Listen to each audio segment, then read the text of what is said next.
আসসালামু আলাইকুম প্রিয় শিক্ষার্থীরা, আশা করি সবাই ভালো আছো। আজ আমরা জীবন জীবিকার ধাপ 2 বাজার ও যাচাই ফলাফল বিশ্লেষণ দ্বিতীয় অধ্যায়ের ধাপ 2 এখান থেকে অধ্যায়টা আলোচনা করব। ঠিক আছে, তো দেখো ধাপ 2 আছে বাজার যাচাই ও ফলাফল বিশ্লেষণ। এই ধাপে আমাদের বাজার যাচাই করতে হবে। বাজার যাচাই করতে একদিকে যেমন আমাদের ব্যবসায়িক পণ্য বা সেবার সম্ভাব্য ক্রেতা সম্পর্কে জানতে হবে, তেমনি এই বাজারে সম্ভাব্য প্রতিযোগী অর্থাৎ অন্যান্য যারা একই ব্যবসা করছেন তাদের সম্পর্কেও ধারণা অর্জন করা প্রয়োজন। বাজার যাচাইয়ের জন্য কিছু প্রশ্নের উত্তর আমাদের সঠিক সিদ্ধান্ত গ্রহণে সহায়তা করতে পারে। যেমন দেখো এখানে কিছু প্রশ্ন আছে, এগুলোর উত্তর আমাদের অনেকটা উপকার করবে কি করতে, আমাদের সঠিক সিদ্ধান্ত গ্রহণ করতে। ঠিক আছে, তো দেখো ব্যবসায়ের সম্ভাব্য ক্রেতা আসলে কারা, এটা তো চলো আমরা পর্যায়ক্রমে প্রশ্ন উত্তরগুলো দেখে নিই। ঠিক আছে, আর তোমরা এখনও যারা চ্যানেল সাবস্ক্রাইব করোনি জলদি সাবস্ক্রাইব করে ফেলো, আর যারা সাবস্ক্রাইব করেছো তাদেরকে অসংখ্য ধন্যবাদ। তো এর আগে আমরা পুরো প্রশ্নগুলো একটু পড়ে নিই। খ, ব্যবসায়ের সম্ভাব্য ক্রেতাদের আর্থিক অবস্থা বা ক্রয় ক্ষমতা কেমন। গ, যেখানে ব্যবসা করব সেখানে মোট জনসংখ্যা কত এবং তাদের কত অংশ ক্রেতা হওয়ার সম্ভাবনা রয়েছে। ঘ, সম্ভাব্য প্রতিযোগী কারা এবং তাদের প্রতিযোগিতামূলক শক্তি কতটুকু। আমাদের পণ্য বা সেবার কাছাকাছি আর কোন কোন পণ্য বা সেবা রয়েছে। চ, আমাদের পণ্য বা সেবাটি স্থানীয় পরিবেশের জন্য কোনো হুমকি তৈরি করছে কিনা।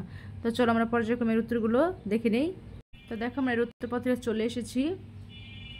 তো এই ধাপে আমরা আমাদের পণ্যের বাজার যাচাইয়ের জন্য কিছু প্রশ্ন উত্তর খুঁজেছি যা আমাদের সঠিক সিদ্ধান্ত গ্রহণে সহায়তা করেছে। যেমন ব্যবসায়ের সম্ভাব্য ক্রেতা কারা।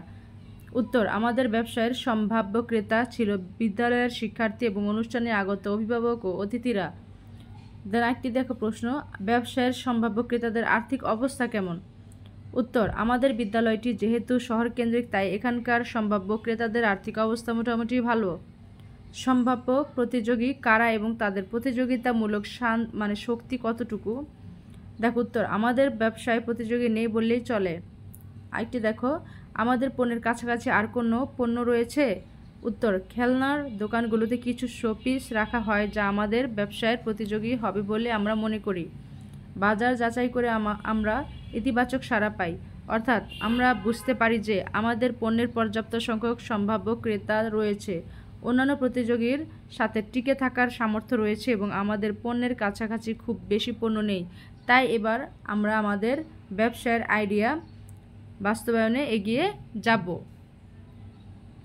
তো এই ছিল আমাদের প্রশ্নের উত্তরগুলো। তো আশা করি তোমাদের উপকার আসলে তোমরা অবশ্যই চ্যানেলটি সাবস্ক্রাইব করবে এবং লাইক কমেন্ট করবে। কমেন্ট বক্সে অবশ্যই লিখবে তোমরা কি কোন বিদ্যালয় বা কোন জেলা থেকে আমার ভিডিও ক্লাসগুলো করছো। এতে করে আমরা তোমাদের বিদ্যালয়ের নামগুলো জানতে পারবো। এখানে অনেকে আছে আমরা যারা তোমাদের বিদ্যালয়ের নামগুলো জানতে পারবো। এতে আমরাই একজন আরেকজনের সাথে পরিচিত হয়ে যাব যে আমরা কে কোন বিদ্যালয়ে পড়ছি। ঠিক আছে, তো চলো এখন আমরা নেক্সটে চলে যাই। তো দেখো আমরা আমাদের এই কাজটি কমপ্লিট করে ফেলেছি। আমাদের 33 পেজের যে বাজার যাচাই ও ফলাফল বিশ্লেষণ সেটা আমরা এখানে কমপ্লিট করলাম। তো ঠিক আছে, তো আমরা এখন নেক্সট ক্লাসটি করব। এখান থেকে দেখো এখানে আছে ধাপ 4 ব্যবসার জন্য আর্থিক চাহিদা নিরূপণ। এখান থেকে আমরা নেক্সট ক্লাসটি করব, এই ছকটি পূরণ করব। তা যে পর্যন্তই সবাই ভালো থেকো, সুস্থ থেকো, আল্লাহ হাফেজ।